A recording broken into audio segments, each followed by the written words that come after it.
Seminarium Instytutu Studiów Zaawansowanych, seminarium prowadzonego przez profesora Jerzego Osiatyńskiego oraz profesora Kazimierza Łaskiego. Dziś naszym gościem jest profesor Robert Wade z London School of Economics, którego bliżej przedstawi nam za chwilę pan profesor Jerzy Osiatyński, który również poprowadzi, będzie moderował dyskusję po wykładzie.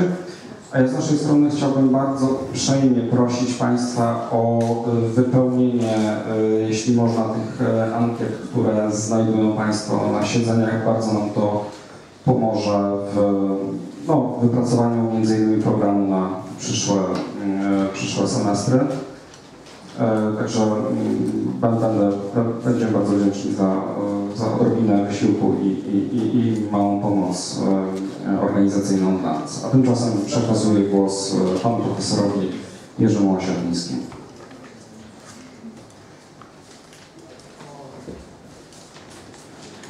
Good evening.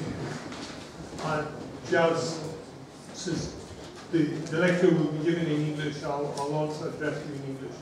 Introducing Professor Robert Wade. It's my privilege to introduce Professor Wade, who is Professor of Political Economy at the London School of Economics. Professor Wade was awarded the Leontief Prize for advancing the frontiers of economic thought in 2008. His book, Governing the Market, won the American Political Science Association Award for the best book in political economy in 1990. The son of a New Zealand diplomat, he was brought up in Australia, New Zealand, Washington, D.C., Ottawa, Colombo. Before LSE, Professor Wade worked at the Institute of Development Studies in Sussex, where we met many years ago. Then in Princeton, in Massachusetts Institute of Technology, in Brown, and then in the World Bank. He held fellowships at the Institute for Advanced Study in Princeton, the Russell Sage Foundation, New York, and the Institute for Advanced Study in Berlin. He has carried out field research to Pitcairn Island, Central Italy, Southern India, South Korea, Taiwan, and inside the World Bank. In recent years, his research and writing has concentrated on the debate about trends in global economic growth, inequality, and poverty. Also on global economic and financial governance, including the World Bank, financial crisis, industrial policy, and the remarkable resilience of neoliberal economics. Today's presentation, the subject of today's presentation is, as you might observe, slightly provocative. But you may remember that at the very beginning of the Polish transformation process, we had the slogan that the best industrial policy is no industrial policy at all. Even considering the special circumstances of that period, that type of thinking about industrial policies could seem justified. The question arises whether it's still justified more than 20 years later. And then what should be the essence of this policy? In which ways the modern industrial policy is different to protectionist policies used half a century or even more years before. Professor Wade is a leading world expert in the area, and I do believe that considering that when we talk about industrial policy, we think in terms of improving competitive position at the enterprise level, at the industry level, and in the economy level as a whole. This is of critical importance to any country, Poland included. So what it is that we can learn from the experience of other countries, from their successes, but also from their failures. Those are the subjects that Professor Wade will talk about today. Following Professor Wade's presentation, we will have questions and answers, and then concluding session at the end of today's meeting. Robert, the floor is yours. Good. Well, thank you very much. If you could use the mic. Shall I use the mic? Is it necessary? Or do you? Translation. Are you recording it? This is for translation. Oh, I see. Translation. Okay. Right. Well, thank you very much for the invitation, and thank you, Jerzy, for your role in organizing this whole project. This is the very first time I've been in Poland, and most of what I knew about Warsaw before I came was that it was one of the most destroyed cities in the whole of the Second World War. And against that background, I'm absolutely astonished by what seems to be a miraculous restoration and rehabilitation of the city. Okay, so the argument I'm going to make challenges this statement from the chief economist of BNP Paribas in Warsaw, a recent statement. We need to prevent growth from slowing more than it has. In other words, we need to accelerate growth, and the way to accelerate growth is to deregulate the economy. And this echoes, of course, Adam Smith's famous 40 words in 1755. Little else is required to attain the highest level of opulence from the depths of barbarism than peace, easy taxes, and a tolerable administration of justice. All the rest follows in the natural course of things. And if you think that it's only people, obscure people like the chief economist of BNP Paribas, who still say that Adam Smith of 1755 is relevant today, then let me tell you that Professor Gregory Mankiw, one of the best-known American economists, professor of economics at Harvard, former chair of the Council of Economic Advisors, and the author of a very popular textbook on economics, said in the Wall Street Journal a few years ago, Adam Smith was right to say this. So there are many economists who believe in this basic line of argument about how to accelerate economic growth, raise living standards, and so on.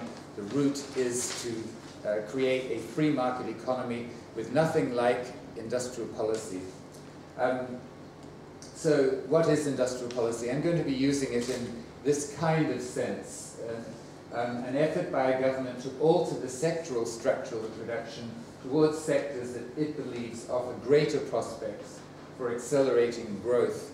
Or to spell it out in more detail, industrial policy is a state strategy with a medium to long-term perspective aimed at promoting new industrial and technological capabilities of a higher order than those currently existing in the economy, and which are beyond what free market forces, that is, private enterprises unassisted, would produce on their own.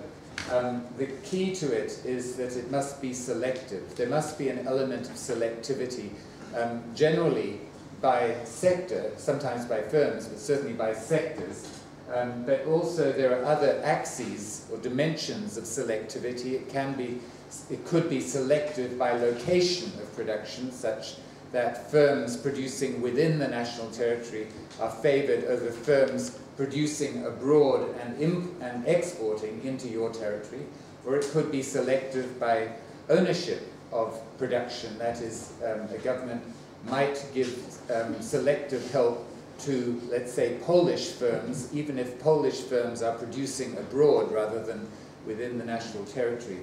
I'm pretty sure it's just yes. I believe. That's okay. No. Okay, No. is different. Okay. Just a second. Should we vote? Okay. 3 days now. That's a good idea. Okay. Sorry. Okay, and so industrial policy is distinct from macroeconomic stabilization policy. It's distinct from a kind of agenda, a microeconomic agenda of simple deregulation, as in the quote from the chief economist of BNP Paribas. And it's distinct also from just horizontal projects. That is, for example, an R&D subsidy given for any R&D in any sector. That's what I mean by horizontal. Now, mainstream economists have been very hostile for decades to any form of industrial policy.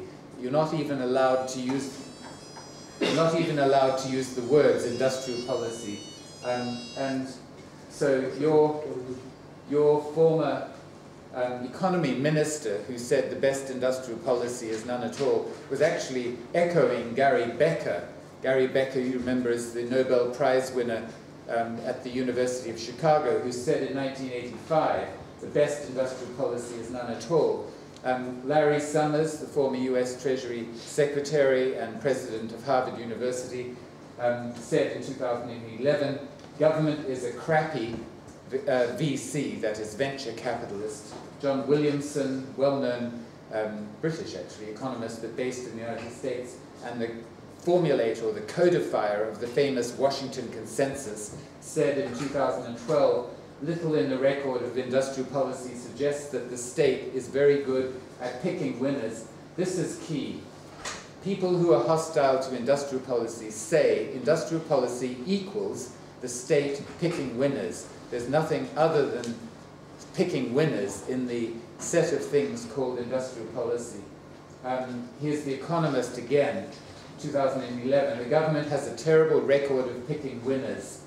Helmut Schmidt, to take the case of a politician, said people who had visions, as in industrial policy visions about the future growth of the economy, should see a doctor. And here's, just a few weeks ago, the Financial Times appearing to sort of moderate this knee-jerk hostility to industrial policy in an editorial. It uses the phrase industrial policy. It says, by way of how to boost Britain's exports, X stands for exports, nurturing new export sectors that can take up the slack will take time. A more activist approach towards industrial policy might help if directed towards industries where the UK has a competitive advantage. Question then being, how do you know what is in the competitive advantage? And then it goes on to specify what it means. The government, what it means by a more activist approach towards industrial policy. The government could do more to assist high-tech sectors in overcoming skills shortages through better training and a less obstructive immigration policy. Now you have to remark that this is an extremely modest idea of what an activist industrial policy might do, but this is the kind of leading frontier, if you will, of thought in the general neoliberal perspective on the world about what a good industrial policy might consist of. It might consist of better training and a less obstructive immigration policy. In other words, practically nothing. In terms of the literature on industrial policy, there is a literature, and I distinguish four kind of streams of thought. One of them is the neoliberal one that I've just been talking about, which says avoid industrial policy. All governments at all times should avoid industrial policy because industrial policy entails picking winners. what government should do is to simply maintain a level playing field, on the assumption that if a government creates a level playing field, the players will turn up to play. Of course, that's a very problematic assumption, but that is the assumption. You create a level playing field and the players will turn up to play the game.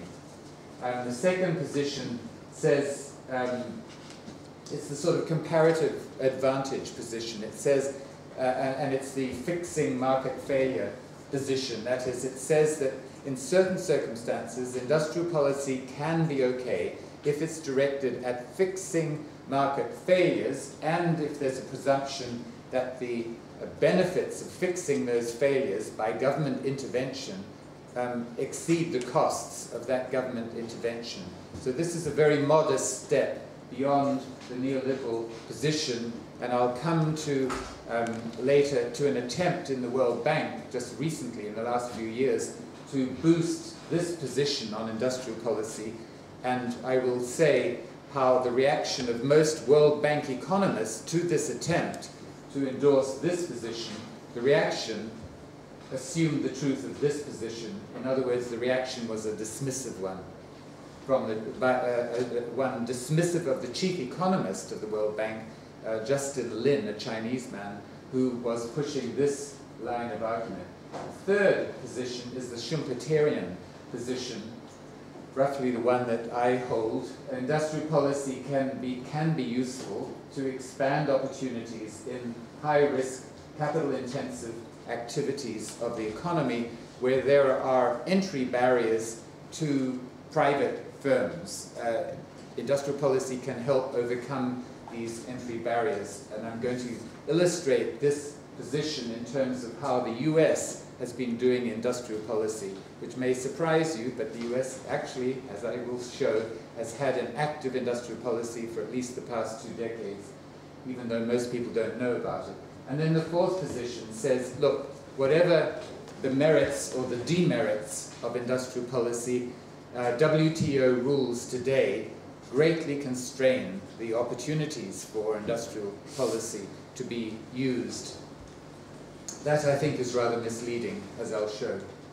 So my argument, as I said, is that the Schumpeterian position is, this greatly oversimplifies my argument, but it's, let's say, the Schumpeterian position is broadly correct, and the others are broadly wrong, with a lot of qualifications to that broadly wrong.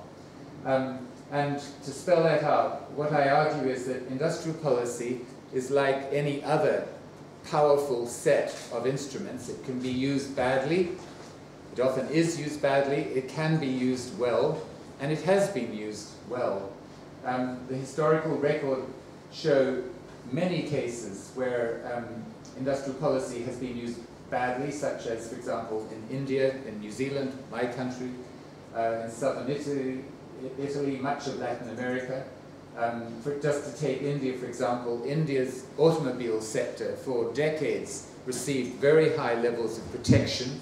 There was basically only one firm producing automobiles, and this one firm replicated for decade after decade 1955 British automobile technology. So if you went to India in the 1990s, you quite possibly drove around in an ambassador car, as they were called, and that was 1955 British engineering technology. The reason was that this sector was given high levels of protection and unconditional levels of protection. So there was no competitive pressure to upgrade the product. But there are many other cases where the same basic dynamic applied.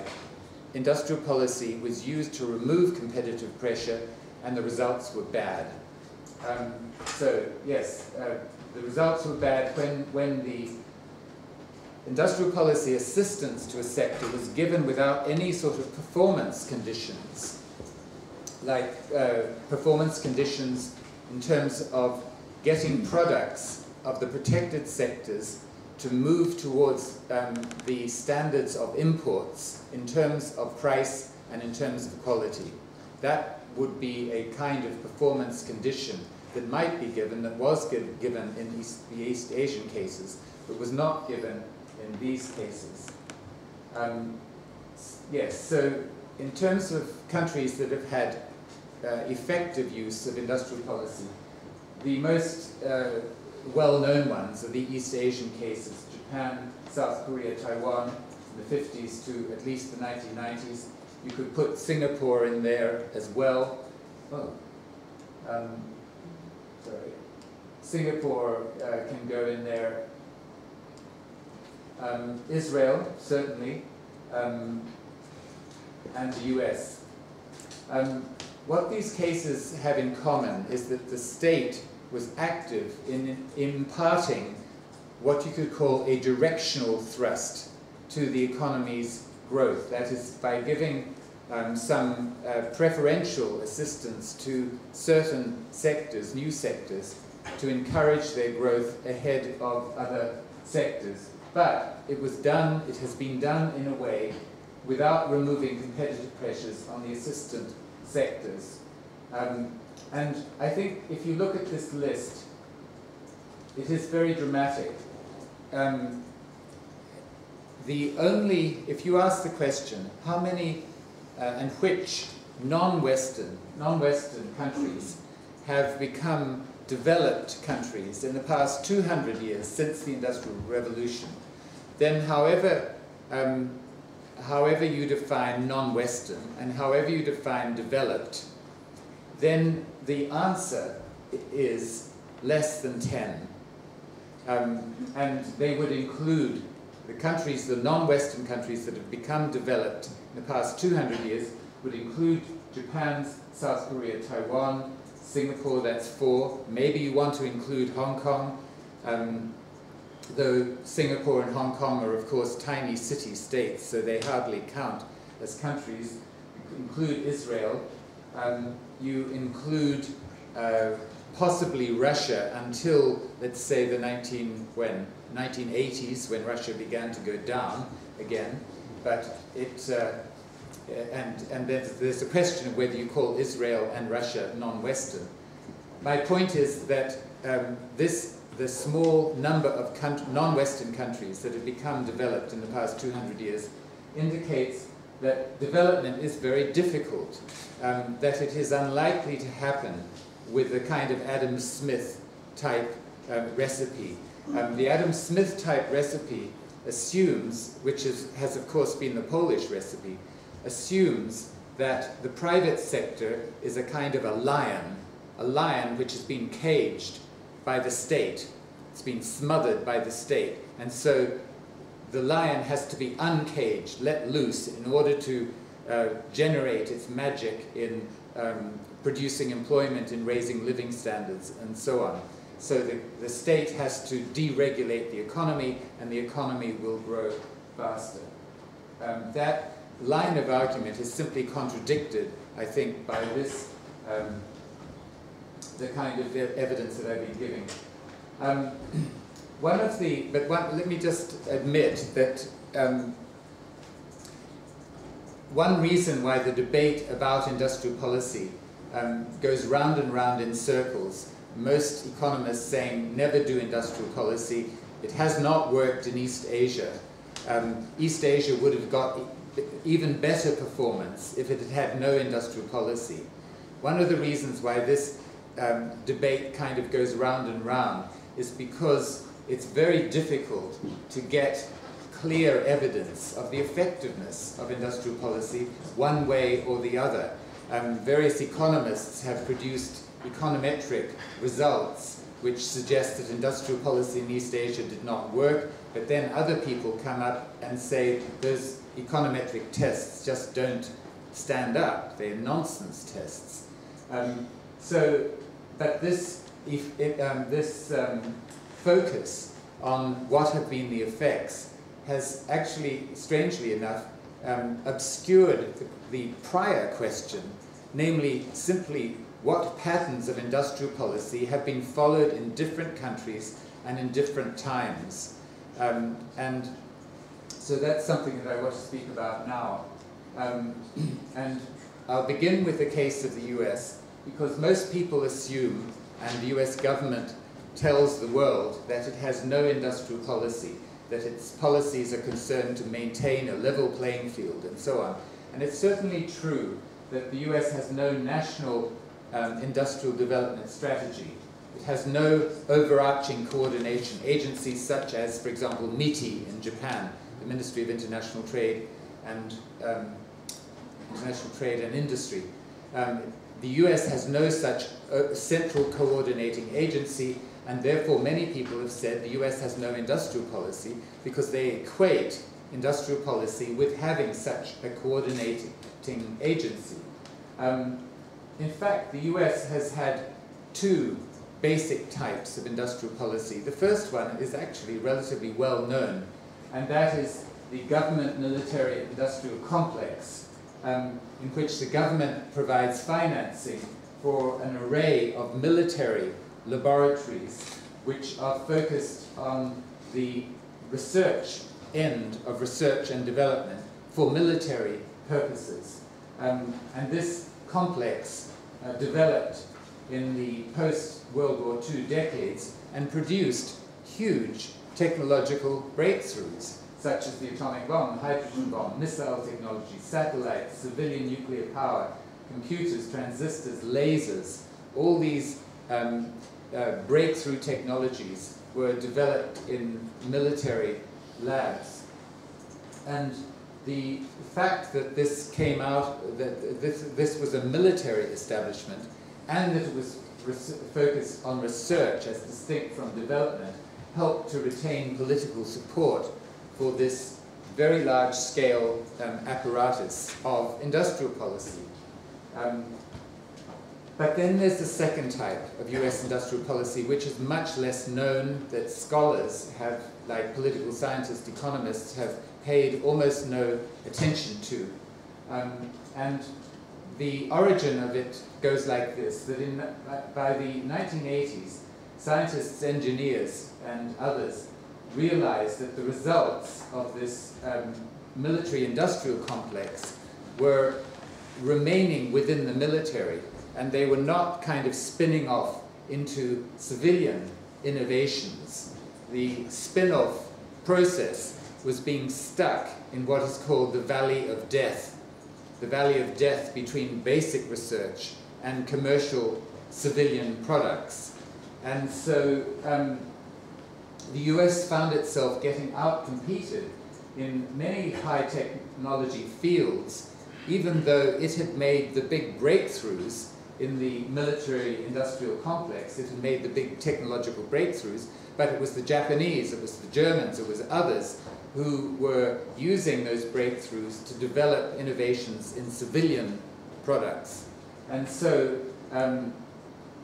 these scientists hit upon a solution, so to speak, to this problem, but they knew that the victory of the Reaganites, the anti-government conservatives, this was the 1980s, meant that their solution would have to be very low-key and would have to be hidden. It would have to be below the radar.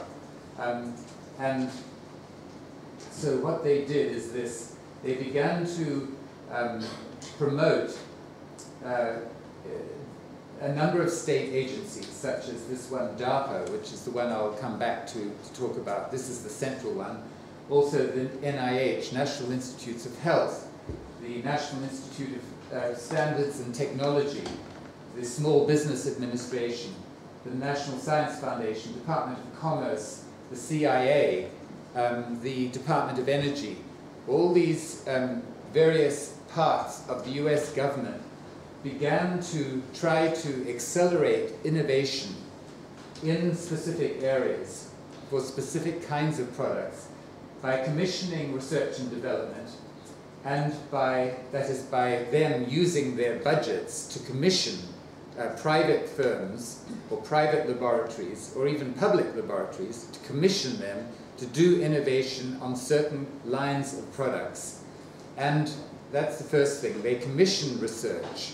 This is different from just the government giving a general R&D subsidy to any R&D. These agencies were commissioning particular kinds of innovation. And the second thing related that they did was to form networks amongst the relevant firms, universities, venture capitalists, banks, private equity firms to form networks in which knowledge was pooled. That is, competing firms, firms that were competing against each other in the market, were brought together in networks sponsored by these government agencies to pool knowledge so that the process of innovation that the agencies were interested in accelerating would be accelerated. And so this is a very schematic view of the networks that were formed, the networks comprising of federal agencies and laboratories, of for-profit firms, academic researchers in universities, VCs, banks, private equity firms, all being brought together, and out of this coming a stream of innovations. As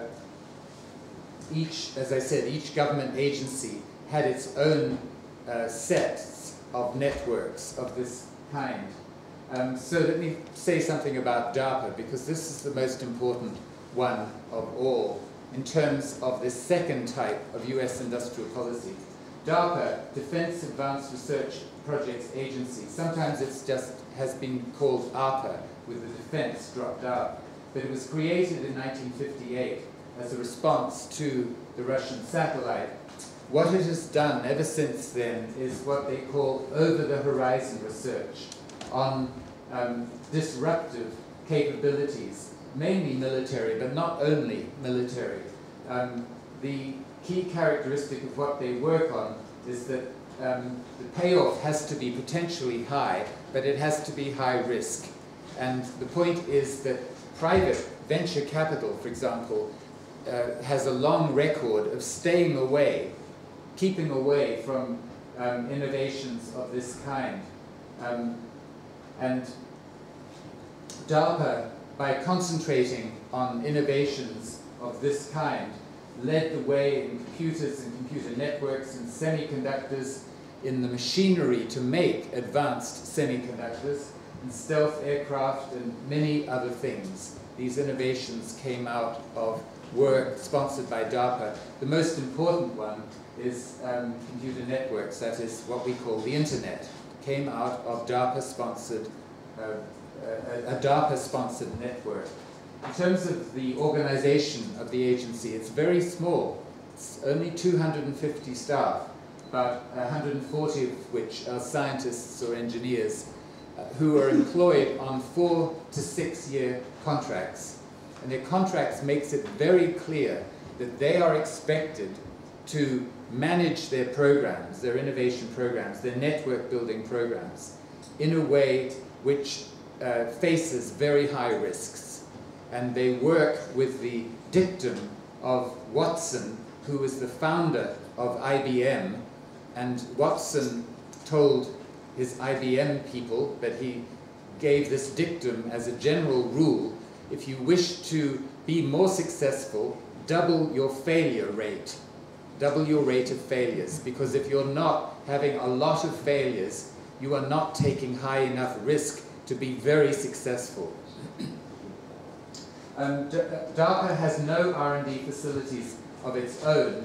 The program managers simply fund research. They commission research by private firms and universities. They induce these private firms, universities to cooperate with each other. And DARPA also doesn't just do the basic research or sponsor the basic research. DARPA helps to bring the basic research towards commercialization. And actually that has been one of the main tensions around DARPA, because the private sector keeps pressing DARPA itself to bring products closer to commercialization. Because the private sector doesn't want to take the risk of taking basic research and then commercializing it, because that's high risk and the payoffs are uncertain. So the private sector actually wants DARPA to do more than many people in DARPA have been willing to do, in particular for political reasons, because the closer DARPA gets to commercialization or to showing the viability, the commercial viability of products, the more antagonism is directed at DARPA by these free market fundamentalists, especially in the Republican Party, saying that DARPA represents industrial policy, represents government intervention, and so on, and it should pull back and maintain a level playing field. This whole line of argument should be very familiar. The National Innovation Initiative, this is something else which is much more recent. In the late 1990s, after the Internet Industrial Revolution was well established, a very small group of engineers and scientists at the National Science Foundation and in the Clinton White House got together and said to themselves, what is the next big thing after the Internet? And they decided the next big thing, the next big general purpose technology was going to be nanotech. And so they drove through a major program to set rules, to coordinate federal agencies around a nanotech set of projects, and they got a substantial amount of federal funding pledged for this breakthrough program. Their argument was that this breakthrough in nanotech could not be left to the private sector because, and this is a general point, it's not just applying to nanotech, because the private sector venture capitalists, for example, will only go into things with pretty short payback periods, like between 3 years and 5 years. And these scientists and engineers argued that in order to do the basic research on nanotech and commercialize products and so on, to diffuse it around the economy, needed a 15 to 20 year time frame. And private capital was not going to promote something with a 15 to 20 year payback period. It also needed intense interdisciplinary research, and the private sector, again, was not very good at sponsoring interdisciplinary research. Now, in fact, this involves picking winners. You remember John Williamson said, there's nothing in the record of industrial policy that suggests governments are good at picking winners, and Larry Summers said, the government is a crappy venture capitalist. This is picking winners, but the people who were sponsoring this National Nanotech Initiative knew that they could not, they absolutely must not present it as picking winners. They had to present it as though this was being driven bottom up by private firms requesting the government to do some things which would help them to develop nanotech. That's not how it happened, but that is how it was presented for political reasons. In terms of the rationale of this whole idea of the type 2 industrial policy, that is the government helping to build networks amongst government agencies, decentralized government agencies, helping to build networks amongst private firms and laboratories and sources of finance. The reason is that although it is true that private firms do sometimes form networks amongst themselves autonomously, in other words, they see opportunities to cooperate, and even though they're basically competing with each other, they seize these opportunities, these limited opportunities to cooperate and pool knowledge, and so they form a network. The problem is that if the government is not involved in sort of steering, in shepherding the networks, then these private firm networks tend to be very fragile. They tend to break down because of prisoner dilemma type problems. And the government involvement can help to keep firms that are competing, to keep them together for certain limited, together cooperating, that is, for certain specific purposes of pooling knowledge to innovate certain kinds of products. So that's the rationale. In other words, the rationale is to not so much fix market failure, but to fix network failure.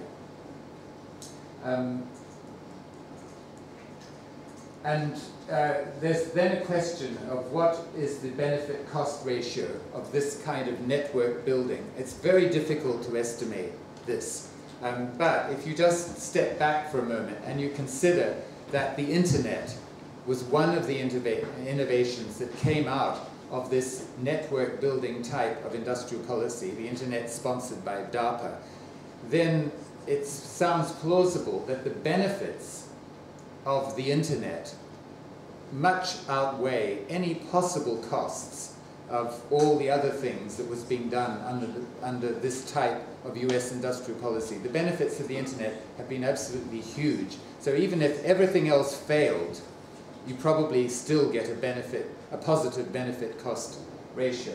But anyway, my point is that it's actually very difficult to do kind of benefit-cost calculations for this type of industrial policy. And it remains the case that most Republicans want to close down, still want to close down most of these programs that these government agencies are sponsoring.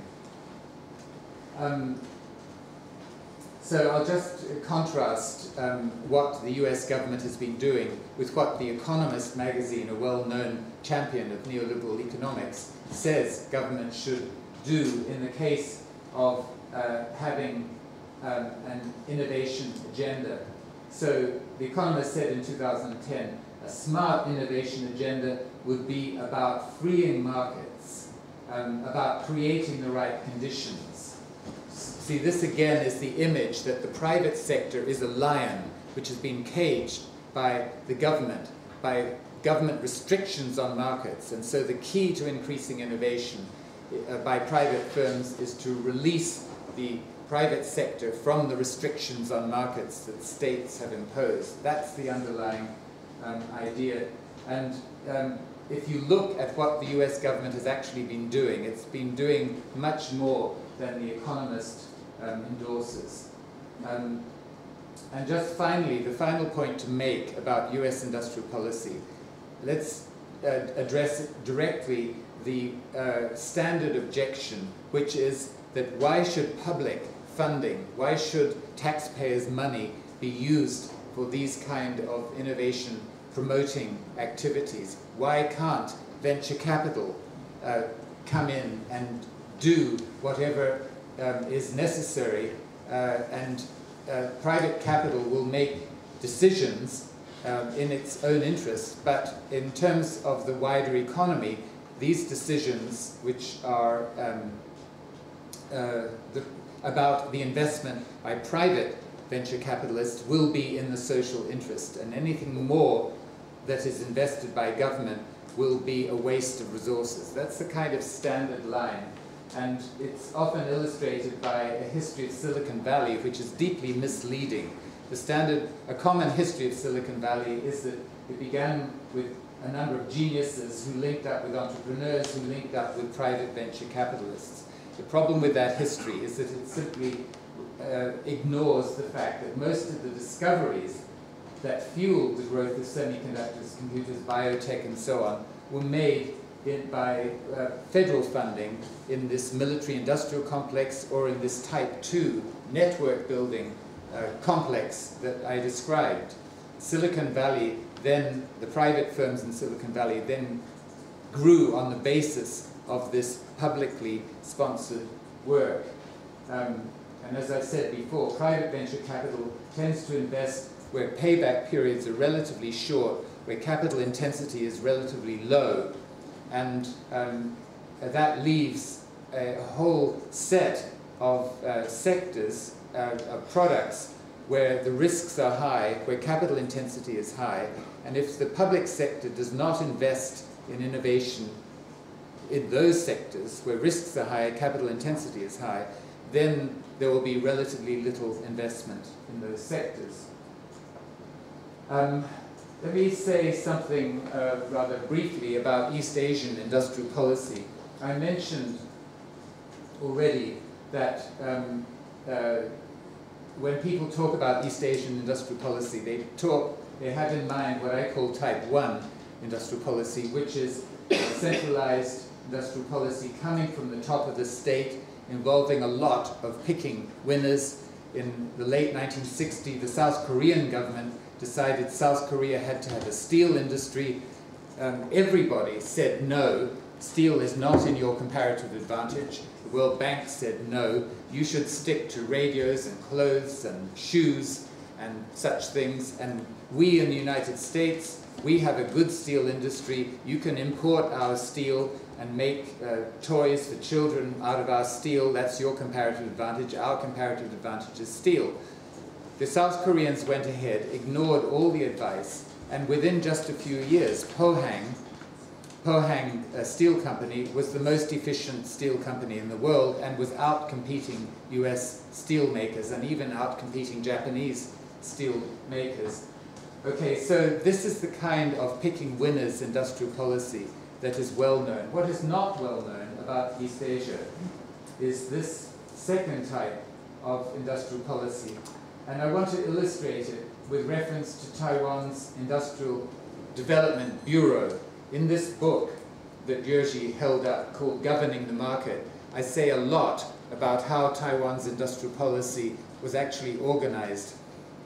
Taiwan's industrial policy, Taiwan's Industrial Development Bureau was a small bureau with about 150 scientists and engineers. 150, so it's small. This is for a population of, in the 1980s, around about 24 million people.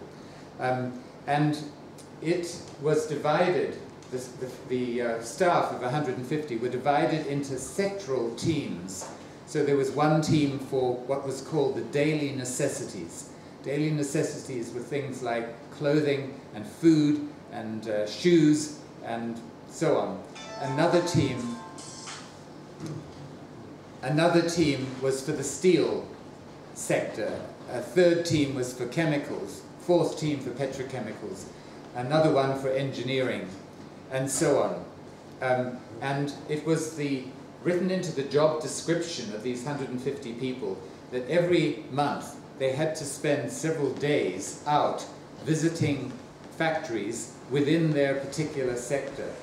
And so they would go to a particular factory and they would bring to the factory knowledge from, if you will, the outside world, knowledge about new technologies, knowledge about export possibilities, knowledge about what government plans were. They would bring this knowledge right down to the factory floor. And the second thing they did was to take knowledge in the opposite direction, namely take knowledge about problems at the factory floor or about perceived opportunities at the factory floor back into the center where the central industrial policy was being formulated. So they were bringing information two ways, one from the center and from the outside world to the factory floor, and secondly in the opposite direction into the center where the overall industrial policy for the country was being formulated. And this is what they were doing is what I call nudging. They were going out using the build-up of relationships with people at the factory floor level to constantly push those people to upgrade their productivity, to introduce, for example, a new machine tool, to go to new export markets. They were nudging all the time. This is not really picking winners. But it is also different from just a kind of a free market policy. Because in a free market policy, the government wouldn't have agencies that are doing this kind of industrial extension work. It would all be left to the private sector. I'll give you just one concrete example of the kind of thing that the Industrial Development Bureau was doing. And it concerns the Dutch firm Philips. In the 1980s, Philips was making televisions in Taiwan. And for this purpose, Philips was importing a specialized glass from a Philips factory somewhere else. And there were no problems about these imports, facing these imports. Philips had to put in requests to import, as was true of many kinds of imports, but the requests were quickly, automatically approved. At a certain point, the officials in the Industrial Development Bureau working in the sector which covered glass thought that there were some Taiwanese glass makers who, if given a long-term supply contract with Philips, could invest to the point of improving their quality of glass such that it could meet Philips standards, so that Philips could source the glass, the specialized glass, from within Taiwan rather than importing it. And so the Industrial Development Bureau people went to Philips and they said, look, we have these two firms, glass makers which are in Taiwan. We think that if you gave them a long-term supply contract, they could meet your requirements. And Philips said, no, we're not interested. We have certification for our televisions on the assumption that this glass is imported from this source abroad, so we're not interested. Thank you very much. Well, you can guess what happened. Their applications to import the glass mysteriously began to be delayed and delayed. I mean, approval of the applications began to be delayed, and the procurement manager of Philips, whom I spoke to about all this, got very angry and went down to the minister and said, look, this is outrageous. We used to be able to import this glass very quickly. Now it's taking 6 weeks. And the minister said, I'm very sorry, our bureaucracy is very inefficient. I'll see what I can do. But nothing happened. The delays continued to lengthen. Well, eventually, Philips got the message that they started talking to the Taiwan glass makers. They did make a long-term supply contract. They did switch their source of supply. And so that suddenly Taiwan had two glass makers who were operating at a much higher level of productivity, of competitiveness, than they had been operating before. And this is an example of how the Industrial Development Bureau was working decade after decade after decade, in this case, to get foreign firms operating in Taiwan to source more of their inputs from within Taiwan. That's an example of smart industrial policy. That's an example of what you would call new industrial policy. But except was the only method they used? No, it wasn't.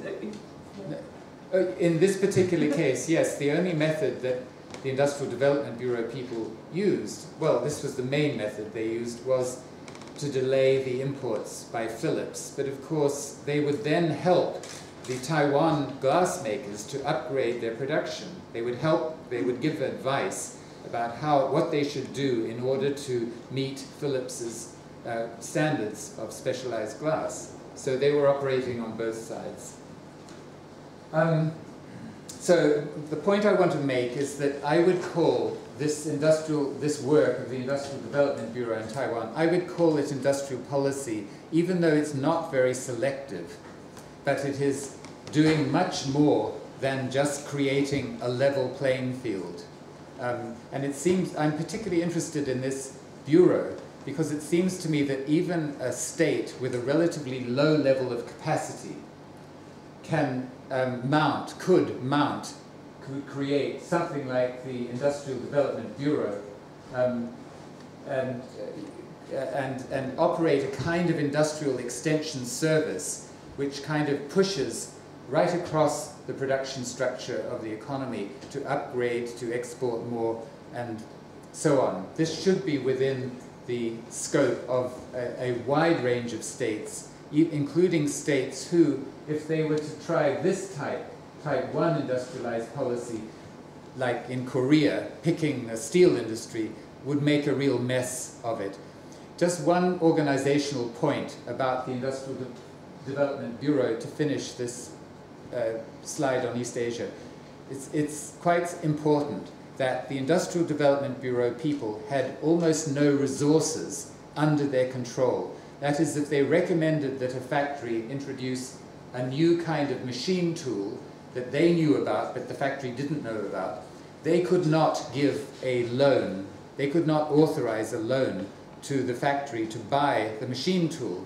All they could do was to write a letter of recommendation to a bank, and the firm would then approach the bank, and the bank would have the letter of recommendation, but the firm made its own decision as to whether to give the loan. And that particular organizational feature was very important in keeping this agency, you can probably guess what I'm going to say, in keeping it non-corrupt. If these officials themselves controlled substantial resources that they could allocate to firms, then the temptations to be corrupt would have been rather high. And so the temptation was removed by separating out all the advice, the pushing, the nudging, and so on, from the allocation of resources.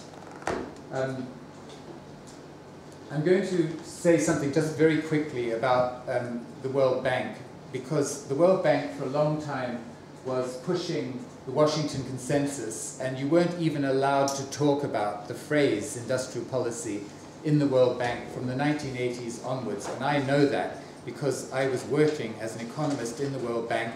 I was very interested in industrial policy. I was writing that book, and I had to keep it all very secret because it was made clear that it was more than my career in the World Bank was worth if I became known as somebody who favored industrial policy.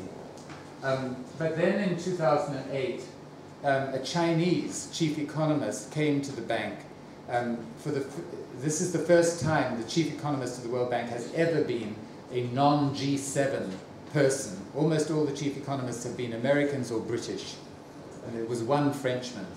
But then came the Chinese as part of the Chinese rise in terms of influence in world governance.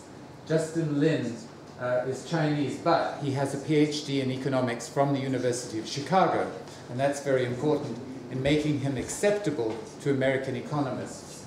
And he began to talk about new structural economics.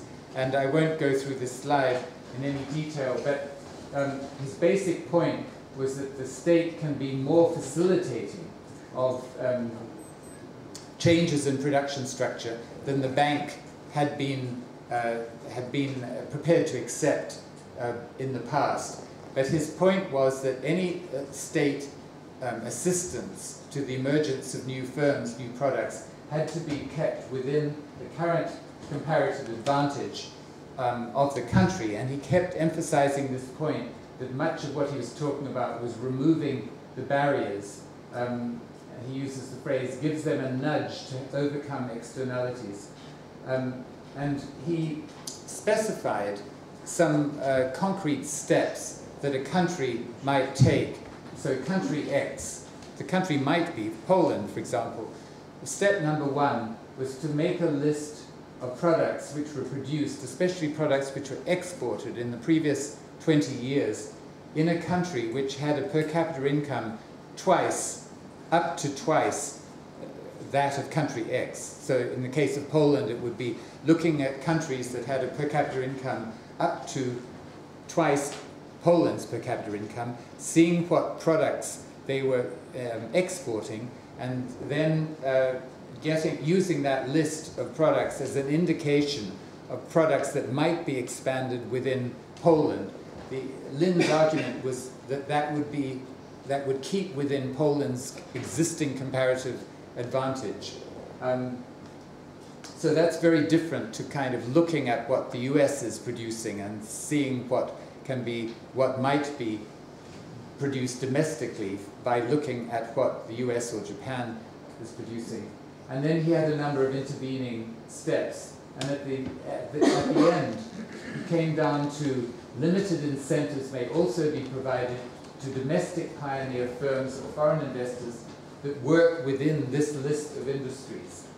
So my point is that Lin's new structural economics was extremely modest. And yet, within the World Bank, the reaction was one of dismissal. We're talking here just a few years ago, 2010, 2011.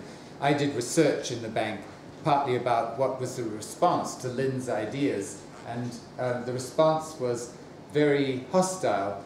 One economist, for example, said, for every Korea, there are 100 failures. Who would you put your money on? And with that, he dismissed his own chief economist's whole argument. Notice the implication here. The implication is that industrial policy means doing what Korea did. That is big-scale picking of winners. And that is a fundamental misunderstanding, I think. However, there was one part of the World Bank where the new vice president had just come in from McKinsey. And this vice president was quite sympathetic to Lin's ideas. He was the vice president of the Finance and Private Sector Development Vice Presidency.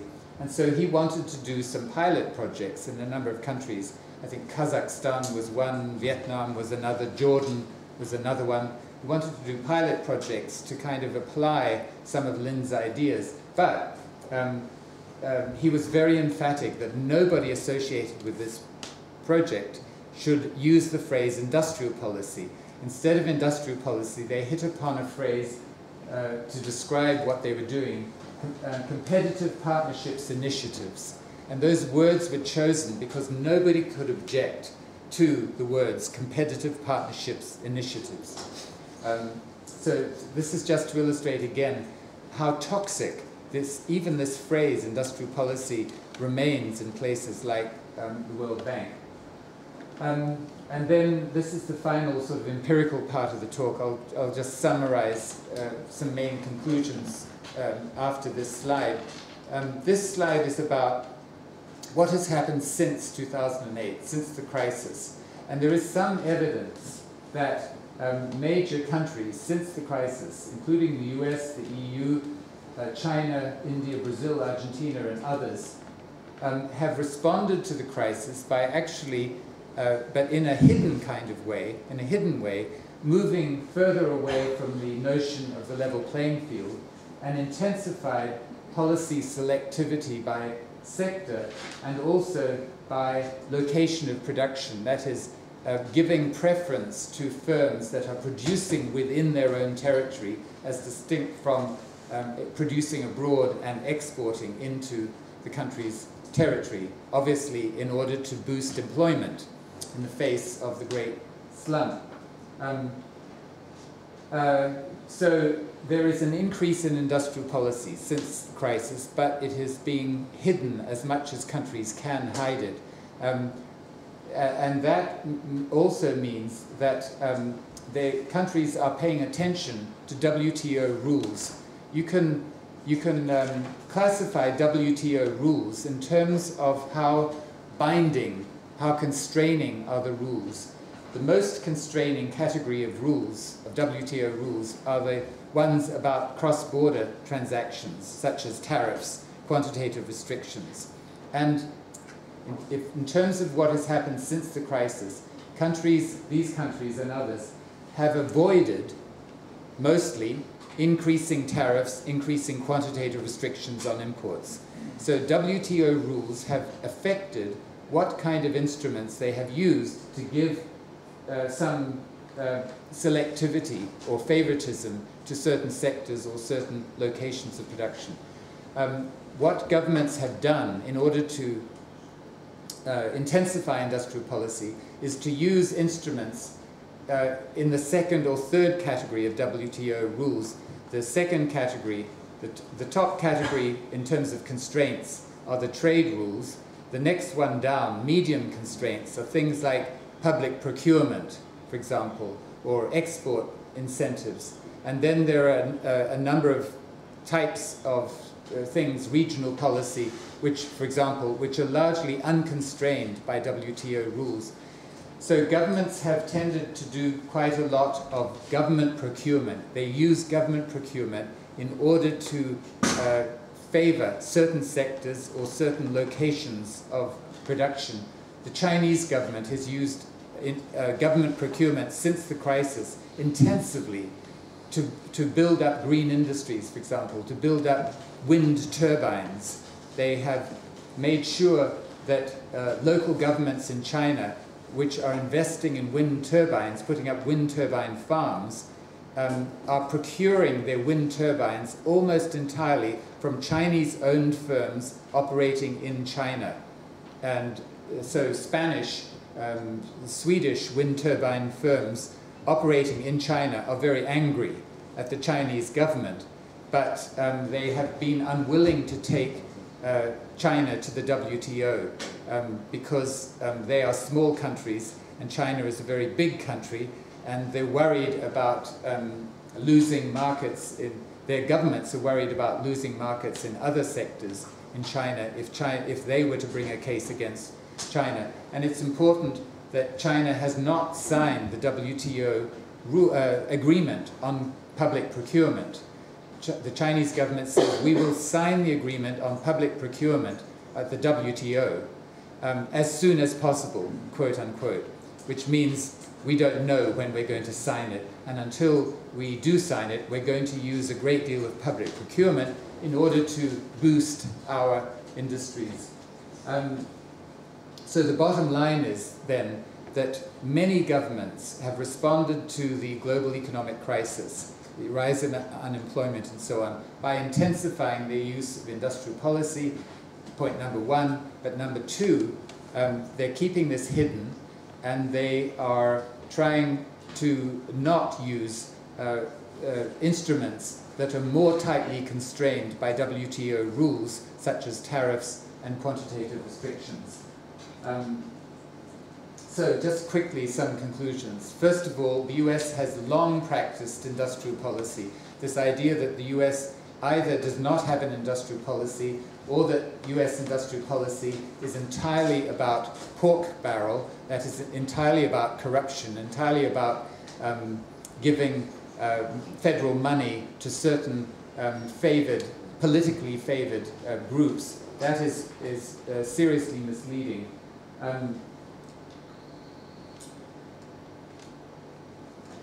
The second conclusion is that there has been an increase in industrial policy since the crisis, but it has been kept out of sight as much as possible. And then just some kind of rules of thumb about what governments should and should not do. The first one is that there is scope for much more direct commissioning by government agencies, commissioning of research and development from private firms in the way that the US government has been doing. But for example, the British government does this very little. The British government is one of those governments which really takes seriously the idea of the level playing field. And so, for example, it gives research and development, R&D subsidies, to anybody who claims to be doing research and development, even though there's now quite a lot of evidence that research and development subsidies do not actually lead to an increase in research and development.